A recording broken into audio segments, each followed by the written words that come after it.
Welcome back to Therapeutics.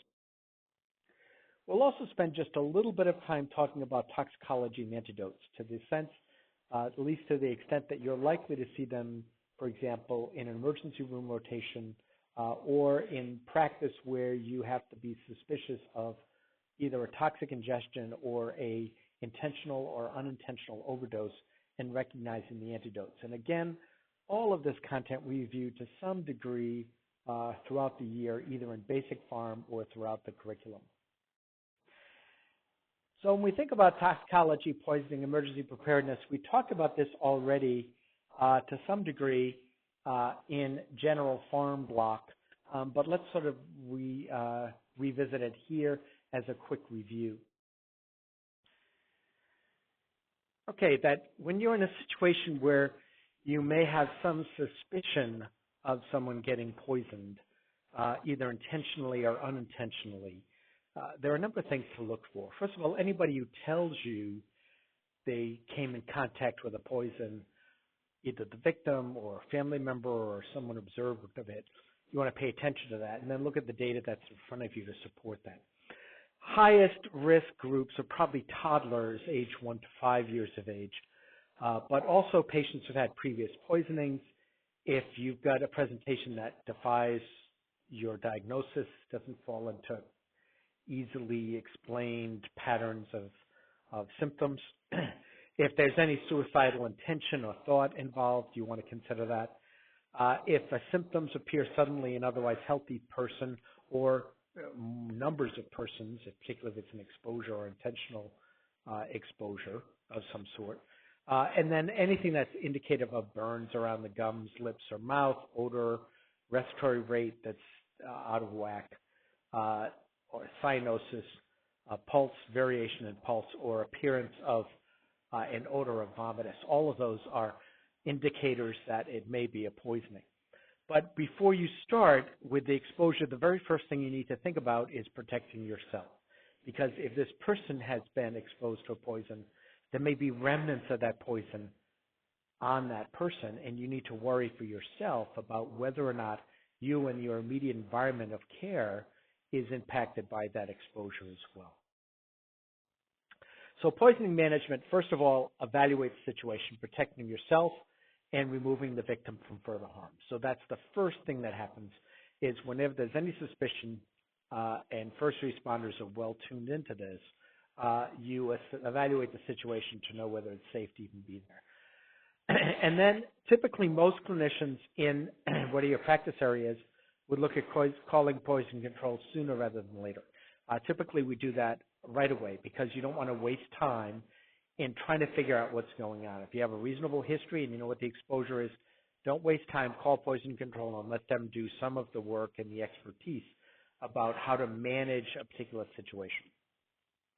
You want to support the vital functions, the ABCs. You want to remove or eliminate the poison from that person's body if that's possible. Perhaps it is activated charcoal to bind the drug, although if you think you're going to need to intubate that patient, you need to think about the administration of activated charcoal may black out your markings when you try to do intubation. So you need to be careful of that. You want to look at whether or not it makes sense to do a gastric lavage. Historically, we used to consider inducing vomiting with Ipecac. We almost never do that anymore. And then you want to look at if there is an antidote that's available. You want to be familiar with these antidotes. I think it's expectation in practice that for each of these poisons, you recognize the antidote that is the appropriate antidote to match up with the poison. Principles of preparedness, you may be called on to do all kinds of things, either in your traditional role as a PA or otherwise. So keep in mind that in your practice, in an emergent situation, you may be called upon to triage patients. You may be called upon to manage environment, to do things that might be beyond the scope of your usual practice. You're going to look at trying to render that care in the best way you can, remaining within your scope of practice or reaching out under urgent circumstances to maybe consider getting guidance to expand that role. In a terrorism response, there's lots of things you want to be aware of overall how you're prepared, and it's important that you have a plan in any disaster with your family so you can focus on the things you might be called to do. And then we'll talk about some of these specific exposures quickly. So nerve agents are organophosphates, sarin gas, Somin, VX, Novichok, organophosphates often in pesticides. These are important and often irreversible acetylcholinesterase inhibitors. And we'd like to think that these are a thing of the past, but just in the month of March, we had this nerve gas episode in the United Kingdom associated with administered to 2 people and affecting multiple people around them. And so these are very real and considered very much in current event situations. The way that these nerve gases typically work is they affect acetylcholinesterase, which is the enzyme that breaks down acetylcholine. So the nerve agents, the organophosphate effects, typically will work to cause the sludgy kind of excessive cholinergic drive situations. Salivation, lacrimation, urination, diaphoresis, GI upset, and emesis. But they'll also be often constricted pupils, blurry vision, nausea, vomiting, twitching, seizures, and heart rate changes. Ultimately can lead to muscle differences, eventually paralysis and death in severe enough cases. So the management is decontamination, ventilation. The 2 antidotes are atropine and 2-PAM, and then supportive therapy like benzodiazepines for seizures. Another concern is pulmonary toxins. First of all, chlorine gas, chlorine bleach-like gas, heavier than air. It could be accidental.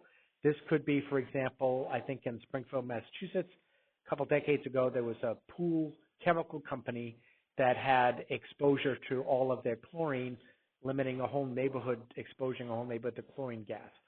Typically, presenting patients will have choking, suffocation, bronchospasm.